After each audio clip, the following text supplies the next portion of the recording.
జై శ్రీరామ్, జై భారత్. నేను మరో షార్ట్ వీడియోతో మీ ముందుకు వచ్చాను.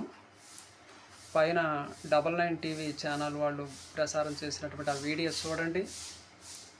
కొంతకాలం తర్వాత భారతదేశాన్ని ముస్లిమ్స్ దేశంగా ప్రకటించుకుంటామని చెప్పి వాళ్ళు వీడియో చేయడం జరిగింది. అది ఒకసారి చూడండి.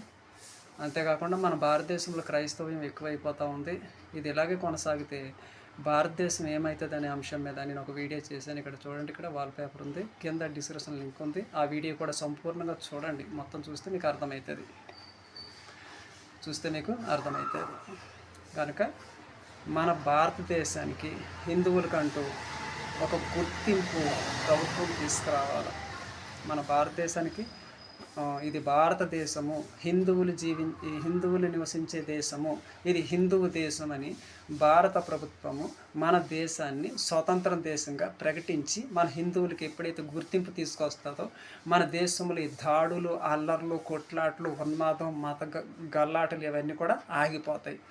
ఎప్పుడైతే మన భారత ప్రభుత్వం మన దేశాన్ని హిందూ దేశంగా ప్రకటించదో, ఒక గుర్తింపు అంటూ తీసుకురాదో, మన భారతదేశంలో కొట్లాట్లు, అల్లర్లు, ఉన్మాదాలు, మతాలు ఇవి ఇలాగే కొనసాగుతాయని నేను తెలియజేస్తున్నాను. మన భారతదేశానికి ప్రభుత్వం గుర్తింపు తీసుకురావాలి. ఇది హిందువులు నివసించే దేశం, భారతదేశం గుర్తింపు తీసుకురావాలి కదా. భారతదేశం నుంచి ముస్లిమ్స్ విడిపోయి స్వతంత్ర దేశంగా పాకిస్తాన్గా వాళ్ళు ప్రకటించుకున్నారు. కానీ ఆనాటి నుంచి ఈనాటి దాకా కూడా కదా హిందువుల యొక్క చేతకనతనం, మంచితనమే ఇంకా ఈ భారతదేశంలో పనిచేస్తూ ఉంది.